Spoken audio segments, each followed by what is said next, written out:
En la presencia del Señor con gratitud y alza tu voz con jubiloso. Bueno, hemos considerado a Abraham como ejemplo de la justificación sin obras antes de la ley de Moisés. Ahora entramos con un ejemplo en los versículos 6 al 8 de Romanos 4, bajo la ley de Moisés. Y el ejemplo que vamos a considerar es el de David, porque David también confirma la justificación por fe sin obras. Romanos capítulo 4, versículos 6 al 8. Le recordaré que acaba de decir que Dios, al que cree en aquel que justifica al impío, su fe le es contada por justicia. Como también David habla de la bienaventuranza del hombre a quien Dios atribuye justicia sin obras, diciendo: bienaventurados aquellos cuyas iniquidades son perdonadas y cuyos pecados son cubiertos. Bienaventurado el varón a quien el Señor no inculpa de pecado. Lo primero que encontramos aquí es que la justificación es atribuida por Dios. Y esto nos ayuda más a entender el significado de la justificación. Es cuando Dios atribuye justicia al hombre. No es cuando el hombre sea justo, sino cuando Dios así lo considera. Recuerde, la justicia significa obediencia perfecta. Es no tener ninguna falla, ningún pecado. Es hacer lo justo, lo correcto siempre y sin fallar. Ya que toda persona ha pecado, ninguno es justo. Ya que ninguna persona hace lo que debe todo el tiempo, ninguno es justo. Y por este motivo es necesario que Dios nos atribuya la justicia a pesar de no ser justos, o sea, sin obras. Este es el significado de obras. De que Dios nos justifique sin obras, es que nos justifica a pesar de que nuestras obras no sean las de un hombre justo. Es a pesar de que nuestras obras no sean justas, Dios nos atribuye la justicia, nos justifica aparte o sin obras. Nos justifica en contraste con las obras que nosotros tenemos, porque nuestras obras no son justas. Y esto lo hemos considerado ya en bastante detalle en el pasado. Así que Dios agrega a nuestra cuenta la justicia. Él en sus cálculos, en su contabilidad, Él marca justo. Justicia atribuida, pero atribuida por Dios, sin que lo merezcamos. Luego en el versículo 7 dice, citando del Salmo: bienaventurados aquellos cuyas iniquidades son perdonadas. Esto es parte de la justificación. En la justificación las iniquidades son perdonadas. En vez de castigarnos por nuestras iniquidades, Dios nos perdona. En vez de castigarnos por nuestra rebeldía contra la ley divina, porque esto es el significado de la palabra iniquidad. La palabra iniquidad es anomía. Nomos, N-O-M-O-S. Nomos es ley. A es no. Anomia es no ley o contra la ley. Rebeldía contra la ley divina. Esta es una de las palabras bíblicas que son usadas para hacer referencia a nuestros pecados. En 1 Juan 3:4 nos explica: todo aquel que comete pecado infringe también la ley, pues el pecado es infracción de la ley. Así que aquí tenemos iniquidades, nuestra rebeldía contra la ley divina, perdonadas. Y la palabra perdonada originalmente significaba enviar de algo, dejar o abandonar. Y significa que Dios envía nuestras iniquidades de nosotros, las aleja de nosotros. Como dice el salmista en Salmo 103 y el versículo 12, cuanto está lejos el oriente del occidente, hizo alejar de nosotros nuestras rebeliones. ¿Cuán lejos estará el occidente del oriente? Están en dos extremos opuestos. No hay manera de decirlo más gráficamente que Dios aleja completamente de nosotros nuestras rebeliones, nuestras rebeldías, nuestras iniquidades. Dios las aleja de nosotros, nos perdona en este sentido. Ahora usted recordará el pecado de David con Betsabé. Cómo es que él tomó esta mujer que era de otro de sus soldados y luego para encubrir su pecado, porque ella quedó embarazada, logró que aquel esposo muriera en la batalla, y luego trató de encubrir más porque la tomó y se casó con ella y nació el niño. Todo seguía normal aparentemente, hasta que un día Dios envió el profeta Natán a David y le reveló que Dios sabía de su pecado y le aclaró directamente, le acusó, le confrontó con su culpa, con la iniquidad, con el pecado que había cometido. Y así fue que cuando Natán le acusó así directamente a David de su pecado y le aclaró que Dios sabía de ello, David también reconoció, se arrepintió de su pecado. Lo que él mereció en este momento era la muerte inmediata, así decía la ley. La exigencia de la ley, lo justo en este caso, era la muerte del adúltero. Pero en vez de esto recibió perdón, porque Dios es misericordioso y porque David fue hombre de fe. Y Dios no atribuyó a David lo que mereció, sino que le atribuyó la justicia, le perdonó sus iniquidades, envió de él, alejó de él su rebeldía. Es interesante notar que para que Dios le atribuyera justicia sin obras, David tuvo que hacer algo. Qué interesante. Aunque está hablando de que Dios le atribuyó justicia sin obras, David tuvo que hacer algo.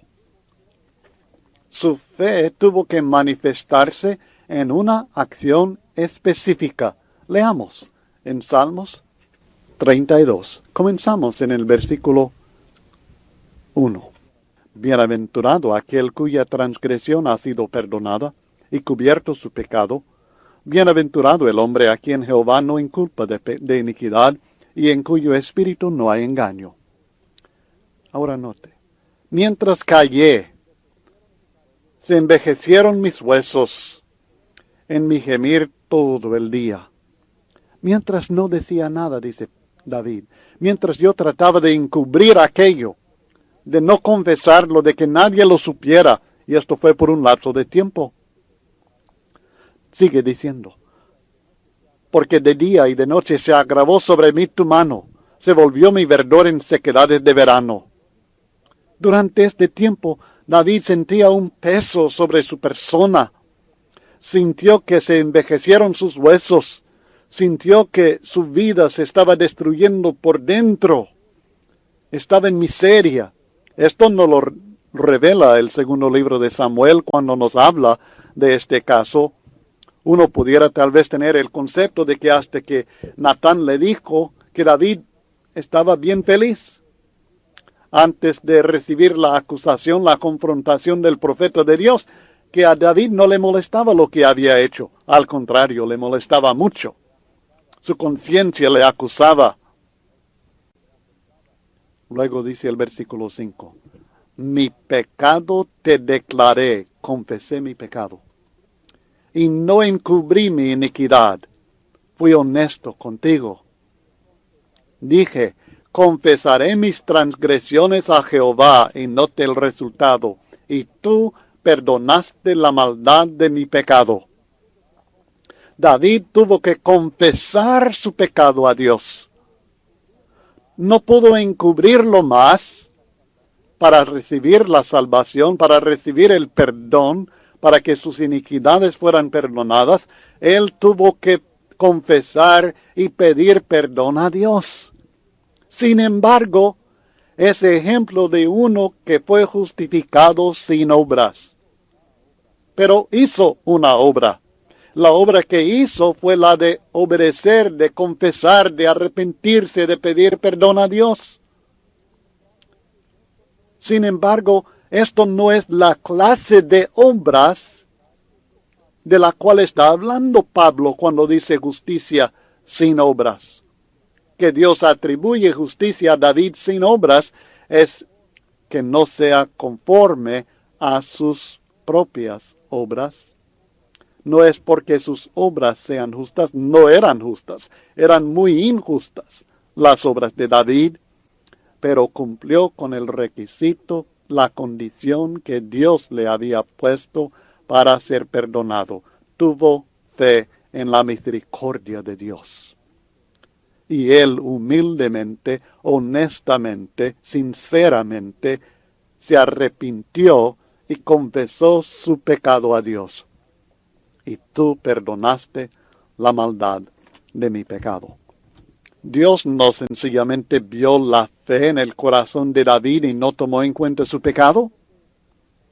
Eso es lo que nos dan a entender las personas hoy día, que Dios sencillamente ve la fe que hay en nuestros corazones y ya no toma en cuenta nuestros pecados. Nos justifica, nos perdona, nos salva. No fue así en el caso de David, y él es ejemplo para nosotros de uno que fue justificado sin obras. No sencillamente lo perdonó sin que David hiciera algo, manifestando su fe en Dios. Al contrario, mientras David no lo confesaba, la mano de Dios se agravó sobre él, y David sufrió en su corazón. Pero una vez que declaró su pecado en vez de encubrirlo, Dios lo perdonó. ¿Mereció entonces David que lo perdonara? Cuando David dijo, he pecado contra ti, me arrepiento, te lo confieso, perdóname. Entonces, ¿mereció la salvación? ¿Mereció el perdón? De ninguna manera. Pero ¿qué pasó? ¿Qué hubiera pasado si David no habría confesado su pecado? Sin esta clase de fe, una fe obediente, no hubiera sido perdonado. Conforme a las obras de su vida, sus pecados, David no era justo. Pero Dios le atribuyó justicia sin obras, es decir, no de acuerdo con sus obras imperfectas, no de acuerdo con sus pecados, sino de acuerdo con su fe manifestada en la confesión del pecado. Tal fue el caso de David. Los requisitos para nosotros tal vez no sean iguales a los de David, pero el requisito fundamental sí lo es. La fe en Dios.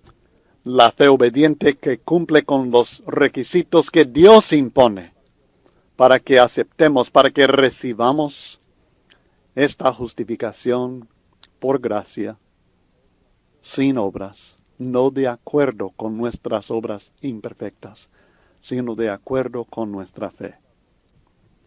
Volviendo al texto Romanos 4:7,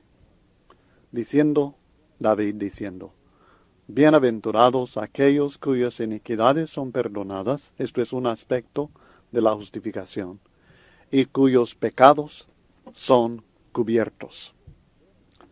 En vez de descubrir nuestros pecados, Dios los cubre.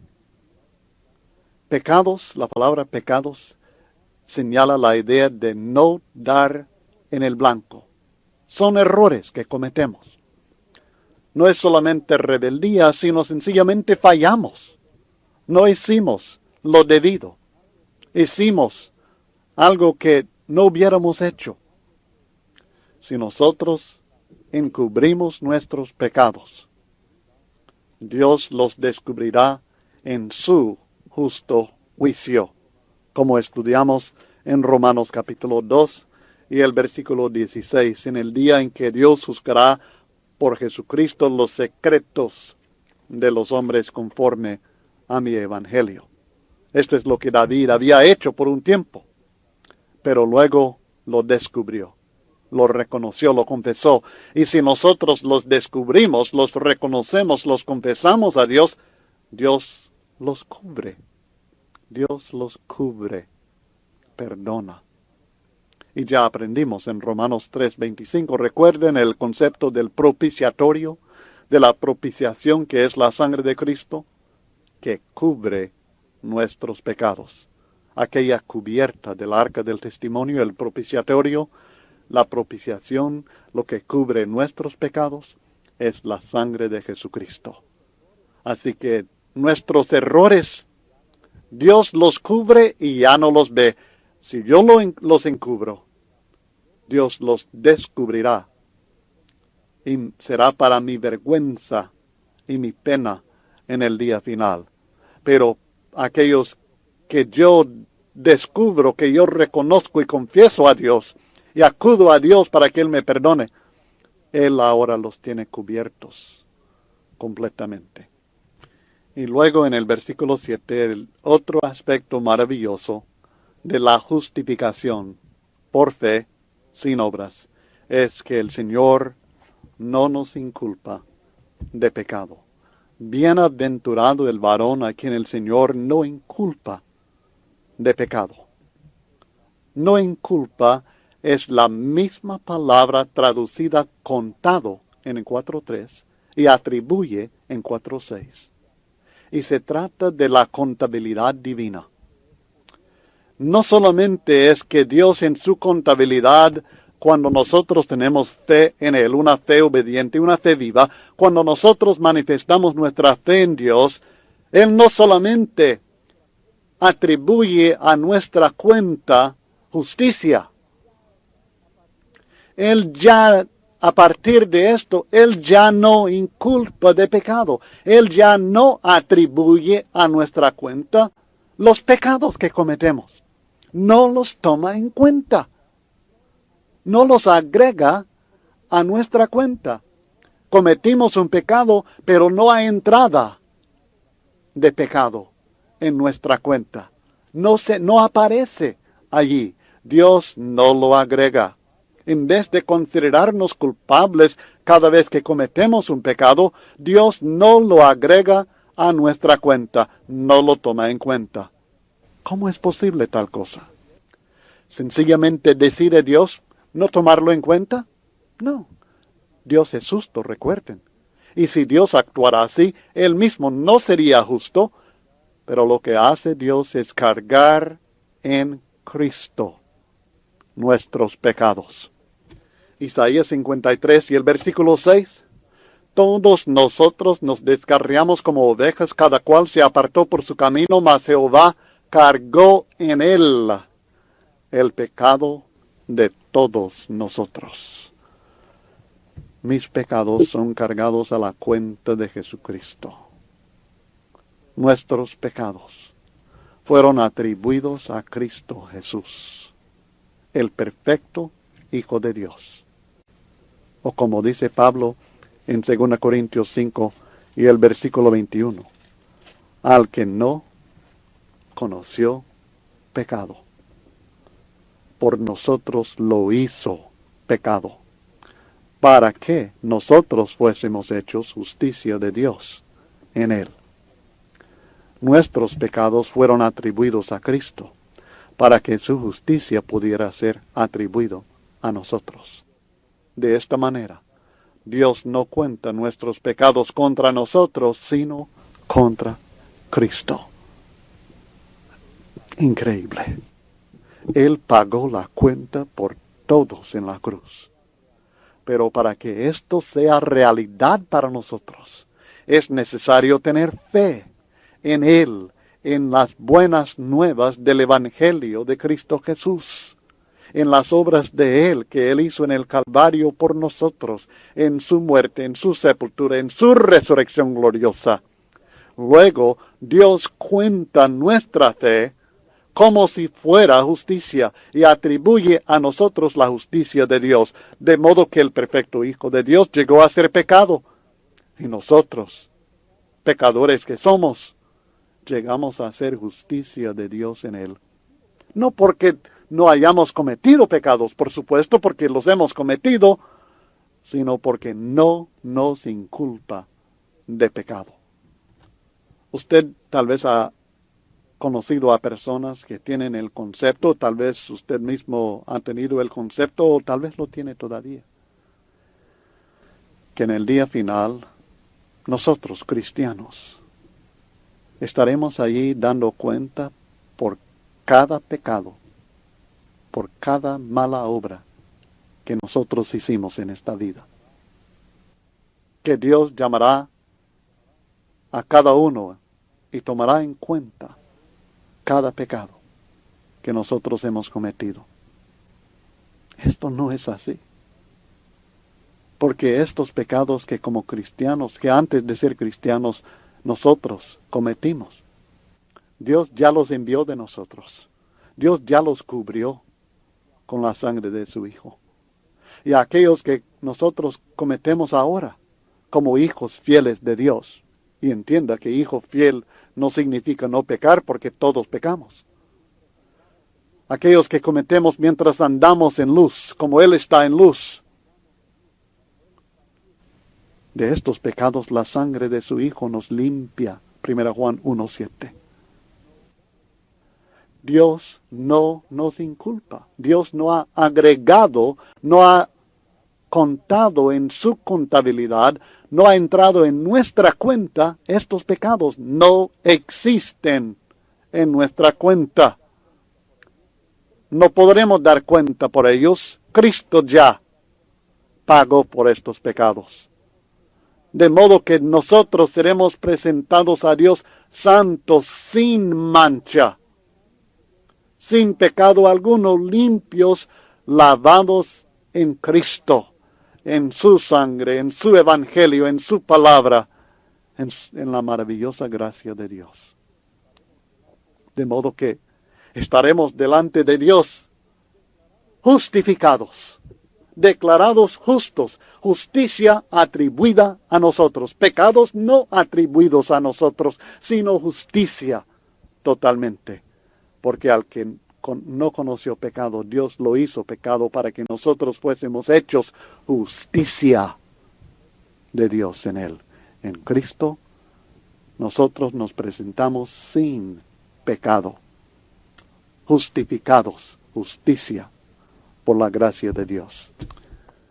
Ahora en los versículos 6 al 8, entonces, el apóstol Pablo ha citado a David para comprobar lo que está enseñando acerca del ejemplo de Abraham. Que Abraham es ejemplo de uno que es justificado por la fe, no por las obras. Que él lo que recibió no fue lo que mereció, sino que lo recibió por gracia de Dios. Y cita la declaración de David acerca de la bienaventuranza del ser humano, del hombre, a quien Dios atribuye justicia sin obras, es decir, no en base a que sus obras sean perfectas o no. Y nos ha hablado de que los pecados sean perdonados o las iniquidades sean perdonadas, que los pecados sean cubiertos, que Dios no inculpa de pecado. Y surge luego en el versículo 9 una pregunta. ¿Es pues esta bienaventuranza, la bienaventuranza de que las iniquidades sean perdonadas, los pecados cubiertos, el pecado no inculpado? ¿Es pues esta bienaventuranza de la salvación por gracia? ¿Es pues esta bienaventuranza solamente para los de la circuncisión o también para los de la incircuncisión? Porque decimos que a Abraham le fue contada la fe por justicia. Y con esta pregunta introduce el punto en los versículos 9 al 12, una nueva sección del estudio. Introduce el punto que Abraham fue justificado por la fe antes de ser circuncidado. El texto dice, comenzando en el 10 ahora, leyendo Romanos capítulo 4, versículos 10 al 12. ¿Cómo pues le fue contada? Es decir, ¿cómo le fue contada la fe por justicia? ¿En qué condición estaba cuando le fue contada la fe por justicia? El texto dice, pregunta, ¿estando en la circuncisión o en la incircuncisión? No en la circuncisión, sino en la incircuncisión. Y recibió la circuncisión como señal, como sello de la justicia de la fe que tuvo estando aún incircunciso, para que fuese padre de todos los creyentes no circuncidados, a fin de que también a ellos la fe les sea contada por justicia. Y padre de la circuncisión, para los que no solamente son de la circuncisión, sino que también siguen las pisadas de la fe que tuvo nuestro padre Abraham antes de ser circuncidado. De modo que la fe le fue contada por justicia a Abraham estando en la incircuncisión. Por tanto, esto excluye la posibilidad de que la circuncisión tenga algo que ver con la justificación de Abraham. Abraham ciertamente fue circuncidado, y Dios le mandó ser circuncidado. Y el ser circuncidado fue manifestación de su fe en Dios. Pero el requisito de la circuncisión fue impuesto en Abraham después que Dios ya lo había justificado, después de que Dios ya le había contado su fe por justicia. Sería como el caso de un cristiano que participa en la cena del Señor. ¿Es justificado antes o después de comulgar con Cristo en la cena del Señor? Pues obviamente la cena del Señor es un mandamiento, una ordenanza que pertenece a los que ya han sido perdonados, los que ya han sido justificados por medio de la obediencia de fe, por medio de la fe en Cristo, el arrepentimiento, confesión de fe y bautismo en el Señor. Entonces, uno es justificado antes de tomar la cena del Señor. De modo que el tomar la cena del Señor no puede ser la base para que seamos justificados, aunque es mandamiento de Dios para nosotros, y el hacerlo es manifestación de nuestra fe en Dios, y el no hacerlo es manifestación de incredulidad. Y así más o menos, no exactamente, pero más o menos es una comparación para que nosotros veamos algo relacionado con la vida cristiana y lo que sucedió en el caso de Abraham con la circuncisión. Él recibió la circuncisión como señal, dice la Biblia. El texto dice, en el versículo 11, y recibió la circuncisión como señal, como sello de la justicia de la fe que tuvo estando aún incircunciso.